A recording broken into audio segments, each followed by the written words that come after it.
friends, you've tuned in to Reflections, a program sponsored by Paducah Cooperative Ministry, where together we do God's work with human hands. I'm Pastor Karen Winkel. I serve United Church of Paducah here in Paducah. And Gregory Waldrop, who's the co-host of this program, isn't with us in body today, but I know he's with us in spirit, so welcome. And today we have just a marvelous program to offer you. Sherron Cunningham is here with us. She's representing Hearts for Babies, and I'm so excited to have you with us to share with us an important love-filled ministry. So welcome, Sherron, and just tell me a little bit about yourself, since we haven't met before. Oh goodness, I am a pastor's wife. That's a ministry all its own. You betcha. How I got into this Hearts for Babies, again, was a God thing, because I saw a little ad in the paper that said they needed somebody to do laundry and light mending, and I thought, gee, I could do that. But I didn't write the phone number down, and I thought, well, it's no big deal. But for some reason, that phone number stuck in my mind, and I'm not one who remembers numbers at all. And then I got sick, and I wasn't able to do anything about it. But I didn't forget the number, and I never wrote it down. And several months later, I called. So I knew that was God telling me that He wanted me to do this ministry. So what I do now has evolved so much more from just laundry and light mending. I do that too, though. Yeah. Well, it's obvious from the things that you've brought that this is a ministry that involves many people. Just it does. Tell me a little bit about Hearts for Babies in general. How did it get started, or anything that could give us a little sense of You know, I its really don't story? know exactly how it got started, because there was a group already going when I came on board, but that was a national group. And at some point, they decided to close that national chapter, but the ladies who were sewing wanted to continue the ministry. So we took on the name Hearts for Babies, and Lone Oak First Baptist Church gave us a place to work. So we've been there for 3 or 4 years. I'd have to get out my calendar and count now, but a long time, and have been very successful. Everybody affiliated with Hearts for Babies is a volunteer. Everything we do is all volunteer, and all of our funds are all donated funds. We are not supported at all by the church. So, and Hearts for Babies is seeking to reach out to whom? What's the group of people that you're ministering to? Needy parents who have babies. That's our primary ministry, and we do that mostly through the hospitals and the health departments. We'll serve individuals if we find out somebody that has a need. If you call me and say, I have a church member, I need a layette, we'll see that you get that. We also have a part of our ministry that a lot of people don't want to talk about, and that is what we call fetal demise, when the little babies don't make it. We do burial layettes that we give the families, because a lot of people are not prepared for that, and they don't have the money to buy that one last special outfit for their baby. And then we make what we call a memory box we put together and give to the families so that they can put memories in there. And several of the hospitals like those. The hospital in Marion, Illinois uses the memory boxes a lot, and they add some things of their own in addition to what we put in the box. And then we also have a preemie component of our ministry. And to receive our preemie clothing, you don't have to be needy. You just have to have a preemie baby, because preemie clothes are really hard to find. So, and I brought some samples of all of those things to show you today. Oh, well, let's look, and as we look, maybe you can tell us a story or two about the making of these things. Okay. Well, since I already talked about the burials, let's just do that first. You bet. These are the sweetest outfits, and everybody can't do this ministry. All the ladies who sew don't participate in this, only those who really feel that they can. And a lot of people don't even want to see these things. But this is so important. It is. Because that kind of loss is an unspeakable kind of loss. It is. And to be ministered to in such a beautiful way. What parent who's lost a child would want even to have to go look for Right. something Right. to dress their, Right. the child that passed. That would just be agony. Right. So this is so beautiful to have that ready. We try to save our prettiest things for these babies. The last outfit that child will ever wear. This is a little pouch for a little preemie baby, and you can see the little blanket is color coordinated, and the family gets a little animal to save, a little stuffed animal to save. The lady that makes these says a prayer over every one. She is You know, you didn't totally even need to tell me that, dedicated. because I can feel that. I can can. feel the love and care and the blessing that's gone into making this. This one is a special one too. This is what's called an angel wing gown. And you can see why. You bet. And so you can see how much detail has gone into the little gown, and then they get the little blanket, the little bonnet to match. And look at these little tiny booties. And the parents can save the booties and the animal. Or they can put them with the baby as whatever their needs are. Let me put these aside so I can show you some other things. In the memory box, we have a really nice poem called Little Angels that's laminated. We put a little keepsake bib. We put a cross in my pocket. We put another little tiny stuffed animal. I happen to have 2 bibs, but only one would go in there. We always put a Bible, a New Testament. We have a grief book. Right now we're using When a Baby Dies that comes from Compassionate Friends.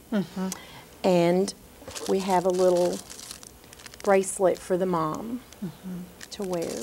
And these boxes are decorated very pretty. This one isn't finished. I didn't have any finished ones, but I wanted to show you what goes in them.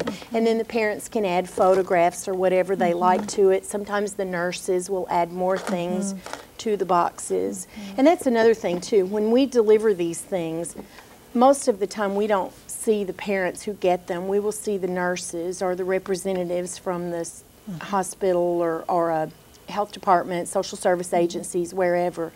And these people are just so thankful to have them. The nurses are just thrilled because before our group started, nurses were taking money out of their own pockets to provide clothing for these needy babies, to serve these families. So you're ministering to a much larger group than just the family that's experienced that loss. But Right.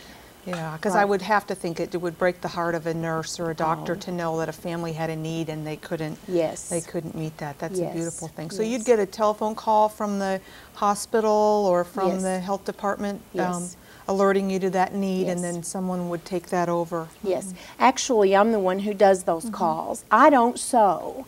I'm one of the few that don't sew, but we have lots of jobs for people, whether you sew or whether you whether you don't. This is what I do oftentimes, is put these materials together and deliver them where they go. And I have a list of the agencies and hospitals who regularly use our supplies. And if they don't call me, I call them every few weeks to see what they need.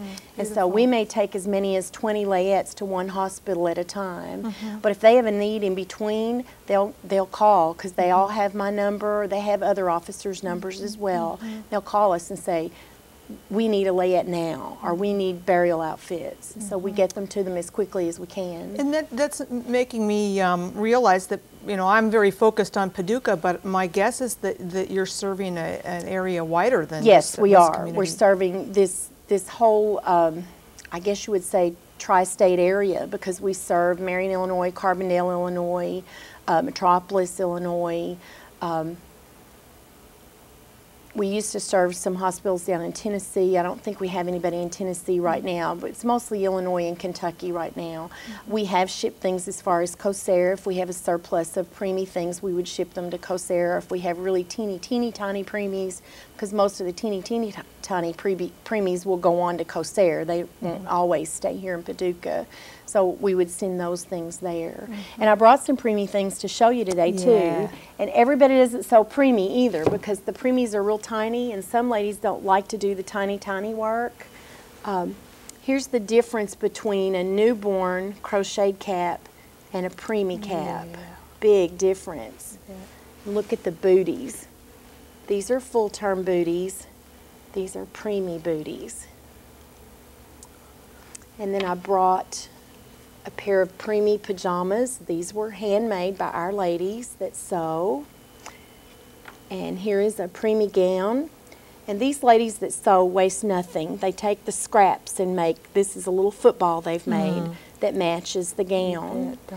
And then these are little preemie diaper shirts or whatever. We had a picture of a preemie baby that we had given one of these to, and I thought that it was going to be a diaper shirt, and when I saw that baby, it was a dress on that baby. That's how tiny the baby was. It was the full length of the baby. It's hard to imagine the baby's that tiny. So, and speaking of wasting nothing, this is a little fleece jacket, a newborn jacket that was made entirely from scraps. This is a knit, the sleeves are knit, and this is fleece, where they would maybe cut out fleece blankets and they save the sides of the fleece blankets. We make our own receiving blankets out of flannel. The girls take the sides from the flannel and make bibs, burp cloths. They'll make, again, stuffed animals. So they're very, very frugal with everything that's donated. So even if somebody wasn't interested in sewing for you or knitting for you, you could use donations of supplies. Absolutely, absolutely. We use yarn, flannel always, because so much of our things are made out of flannel, fleece, cotton fabric, because we make all of our quilts. This one happens to be a preemie size quilt, but I brought with me a full size as well, and I wanted to open it up to show you what we put in the layettes. Now you called this something special, didn't you? Well, we call them layettes, but stork bundles. Stork bundle is what I heard you say, which I think is a marvelous Yeah, name. that's what they look like, and when I deliver them to the hospitals, it's really fun, because as you're going down the hall to get them to the nursery, people are going, ooh, wow, those are so pretty. So that's fun. It makes it worth it all. We tie them like this with the ribbon and a label saying who they're from. And I forgot it's pinned. That's another thing we could use too, is these large pins. You don't need diaper pins anymore because nobody hardly uses real diapers, but we use the large pins to put the layette together.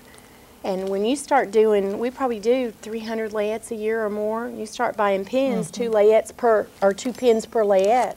Now that would just be the newborns, and then we do the preemies on top of that. Inside each layette, they get baby wipes. These are samples of things. When we have these things, we put them in, like draft and sample diapers. Everybody gets a pacifier. They get a bottle. Here's a different rattle, a little square rattle with the bell inside. Another stuffed animal, again made out of scraps. I remember gowns made out of this same fabric. 2 pair of socks. They get washcloths, and these were handmade by our ladies. This is a onesie, a handmade onesie with a little cap to match. They make the little caps out of the leftovers, out of the corners. Here's another little cotton cap made out, you can see each little thing. Here's another handmade onesie. This is one of our bibs that we make, 2 of our bibs that we make. The snaps, we have one lady that just puts snaps on. That's all she does. She doesn't sew. She sits at the meetings and puts snaps on. This is one of the burp cloths we make. Here's our receiving blanket made out of flannel. They get 2 of those in every layette. Here's another burp cloth, another receiving blanket, a gown. This is the full-term gown. I showed you the preemie gown earlier, about half this size. This one's flannel. This is a cotton one. We try to coordinate with the seasons. You would get the flannel in the winter. You would get the lighter weight in the summer. Again, with the cap that matches. They get a bar of soap. and a New Testament in every lad. Beautiful. So, well, there's not a way for our viewing audience to, they can see what is made, but there's just no way to see how beautifully each thing is made. And it's just so clear to me that there is love just spilling out of these. If I were a new mother, I would be grateful for the gift itself, but the love that's in these things is very, very evident to me. Even though it's all volunteer work, the craftsmanship is very good. That little baby blue knit cap, it was that tiny little thing, was just exquisitely done. Right. That's the thing that has always amazed me, because I've been doing this since probably 2002, 5 years, I guess.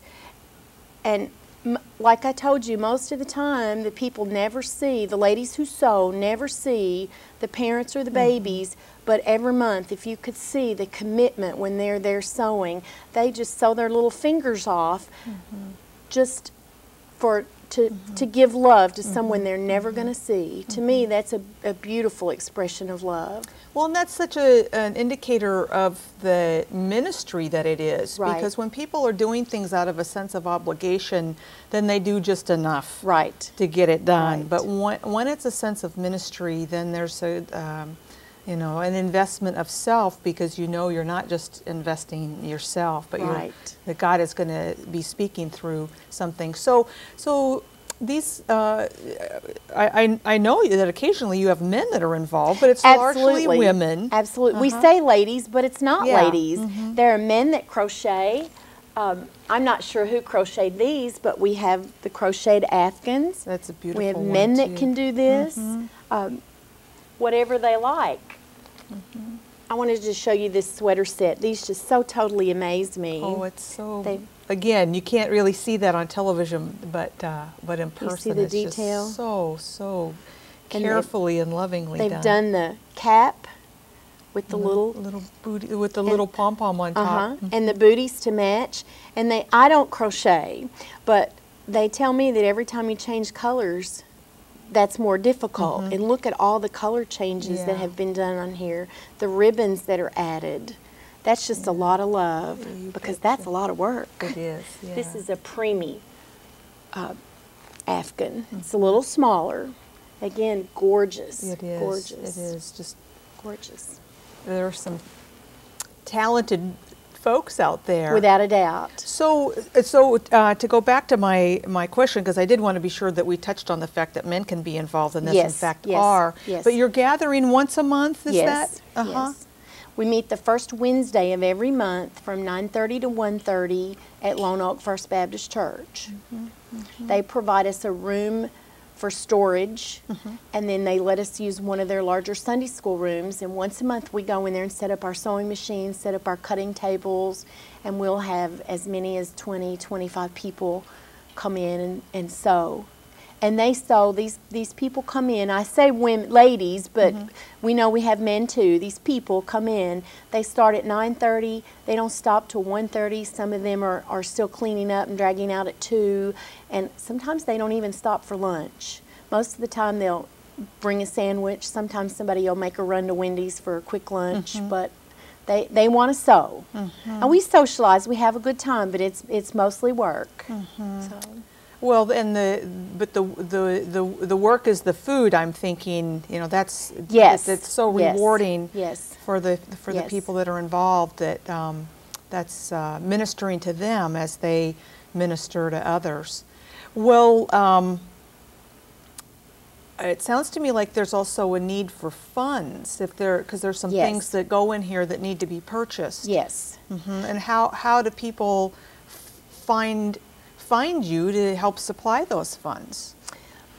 Well, they can contact any of the officers, and I can tell you who they are, or they can just contact Lone Oak First Baptist Church, and they will see that we get the funds. We don't get any funding from them, but they certainly... They would direct that to you. Yes, they do. Sometimes we get things mailed to us. I noticed I was in the room today when I went to pick up these things, and there was a huge box in there that a lady had shipped, and it said Hearts for Babies. and somebody at the church made sure that it went to our room, and we got the supplies in the box. So that would be the easiest way, just to do it through Lone Oak First Baptist Church. That's good. We always need funds to buy bibs, not bibs, pacifiers, bottles, soap, again, flannel fabric, yarn. If somebody wants to sew for us and they can't afford their own fabric, we provide the fabric. Even if they can afford their own fabric, we still provide the fabric. That's what we do with the donated funds, is we buy the sewing supplies. We have to buy serger thread. That's kind of expensive. Quilt batting, because all these quilts have a batting inside. So, and we also have jobs for people that don't sew, if people want to come and just get involved. And we can teach you how to do too. We've taught several people how to crochet. Oh, beautiful. They'd like to teach me, but I can't get still enough. So you get to be active in delivering, and I'm the secretary, so that means I'm their paperwork person. So I keep up with all their records, and like I told you, I do the phone calls, and most of the time I don't do all of the deliveries and make all the layouts by myself, but I do a lot of it. But they need hands and feet and go power, and it's clear that you have that. I guess a question that I would have is, do you feel with who you have and the resources available that you're able to meet the need that exists in the community? Yes and no. I think we're doing a pretty good job of meeting the needs, but there's always room for more hands and more funds. Always, always. I know lately we've had several people be sick, so we're shorthanded with sewers. So, always. And of course, too, I have to think that, you know, if you had an abundance of resources, that then you would become more aware of need, maybe in the margins of the region that you're serving. That you probably would never run out of people to minister to. No, we would just start finding more hospitals, more health departments. No, there's no such thing as too much of a good thing. You bet. We would find places. In fact, sometimes people will donate things that we cannot use, such as maybe larger size baby clothing. We never throw those things away. I have outlets for everything. So everything that comes to us is put to use. Either we use it or we donate it to another agency that we know will use it. Paducah Cooperative Ministry, as a matter of fact, is one of the agencies that we serve. We don't put food in our layouts, but sometimes people will give us formula and baby food. I always take it to the ministry because they can use it in their shelter program. If we get larger blankets, we will take them to Paducah Cooperative Ministry. So we have a place for everything. You're good stewards, in other words. We are very serious about that. Marvelous. Well, this has just been I don't have any children, but I love children. Secret? I don't either. You don't either? No. That's why I know God told me to do this. Yeah, no. But even without children, I so relate to these things, and I served as a chaplain in a hospital, and did receive calls to parents who had lost a child. Sometimes they knew that going in, sometimes they didn't, but I know particularly that ministry of the layout for the families who've lost a child is especially powerful. Right. Well, shifting gears, I just so affirm what you're doing and celebrate that, and I'm glad for you to have shared that.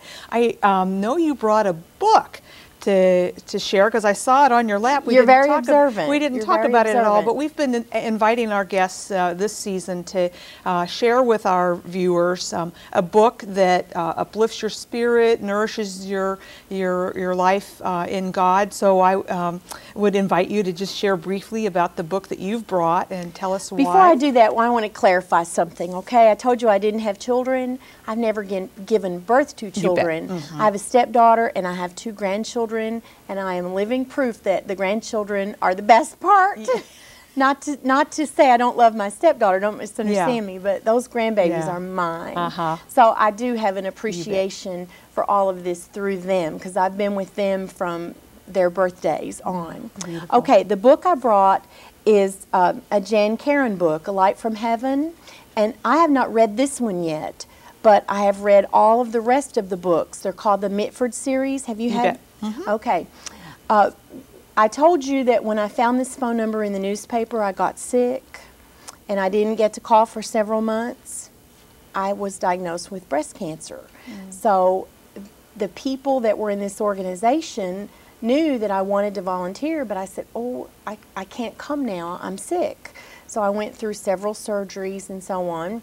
And then when I got well, I started working. Well, in the meantime, my doctor had told me to read these Jan Karen books, and it was the greatest gift. They're just so uplifting, and Father Tim is one of the main characters, and being married to a preacher, I had an even deeper understanding of Father Tim and what all he goes through. They were just the most delightful books for me. That was my therapy. Right after she told me that, I left her office and went straight to the bookstore and bought the whole series. And the reason I didn't have them to bring now is because I've already passed them on to somebody else.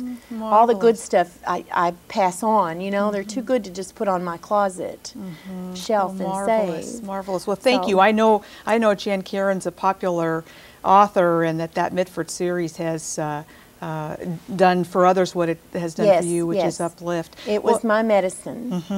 Our time is almost up, so Sherron, I'd like you again, for the benefit of our audience, tell folks how they can be in touch with Hearts for Babies if they are feeling a little tug from God. Okay. They can contact Lone Oak First Baptist Church, 3601 Lone Oak Road, and that phone number is 554-1441. We do have a website, Hearts for Babies 2, the numeral 2, and in Hearts for Babies it's the numeral 4, Hearts for Babies 2 at yahoo.com. They can contact me, Sherron Cunningham, and do you want me to give you my phone number? If you want to give it. I don't mind. It's 851-4339. It's a 270 area code. Our president is Susan Marlier. Our vice president is Farrell Peevler. They both live here in Paducah. Our treasurer is Joyce Melcher, and she lives in Metropolis. And our work coordinator is Michelle Davis, and she lives in Metropolis. So I don't want to rattle off all those phone numbers for you, but anyway, so I don't want you to think I'm the only one, because I'm only one small piece of the puzzle. Yeah, but you've been an important piece today. I just thank you, Sherron, for sharing with us this beautiful ministry, and blessings upon it, and all those beautiful hands and hearts that are ministering to families in our community. I want to thank our viewers today for joining Sherron and me as we have shared. And for Gregory, who's not here, we do invite you with Paducah Cooperative Ministry to do God's work with human hands wherever you are, however you can. Thank you for joining us. Shalom.